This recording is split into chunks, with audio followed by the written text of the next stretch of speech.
Hey, this is John Carlos, and as a massive Alien fan, I am very, very excited to review for you guys the NECA action figure of Alein Ripley from Alien. Man, I have wanted a Ripley figure from Alien since, geez, I don't know, since they've been making action figures in general. Like the McFarlane movie Maniacs. That's how far back when I saw the first Xenomorph figure. I'm like, alright, let's do Ripley. And NECA's been doing Xenomorph after Xenomorph after Xenomorph, and I'm really happy that they finally got the rights to use Sigourney Weaver's face and make a Ripley figure, because this is just freaking awesome. Like, she's one of the greatest movie heroes of all time.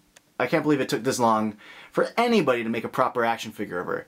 Now, her little jumpsuit looks really, really good. I think they did a great job with the details within it. And I mean the tiny little details, like the little wings patch right there by her collar. And the Nostromo patch. The details within it look really, really good. I think they did a great job with the lettering.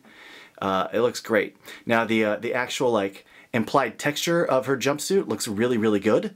I like all the wrinkles within it, and I like the way they captured the like the tailored patterns to it. The zippers look really good too. The zipper paint is really, really clean. Man, the wrinkles on her legs look good. Her shoes look good, and they have really, you know, decent articulation allowed her to get her feet in some pretty good little poses. I also like the fact they sculpted the little laces on there. Laces look good. You got the ball hinge knee joint that's kind of covered by the front, so I really appreciate that.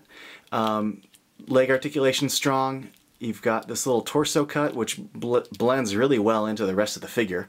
And then you've got the ball hinged elbow swivel. You've got a pretty good range of motion at the ball hinged shoulders.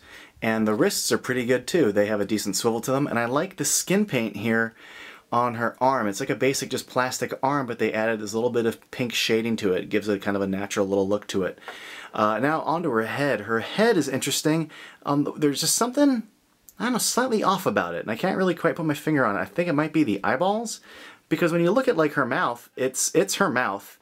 They did a great job with her nose and her mouth line and all that. And even her eyes and her eyebrows and her furrow. But for some reason you put all the pieces together and it's slightly off, but for the most part, yeah, it looks like Sigourney Weaver. You see it the most here at the chin right there. That little like neck gobble does not look that flattering, but I think they did a great job sculpting her hair. They captured her hair in the way it, you know, hangs down and kind of feathers to the side really, really well. I think it reads well, and for the most part you look at it and you go, okay, great, that's Ripley, got it. I think also that the gray shirt and the green shirt underneath are a really nice touch, and they're really, really well painted. I think NECA painted that really, really well.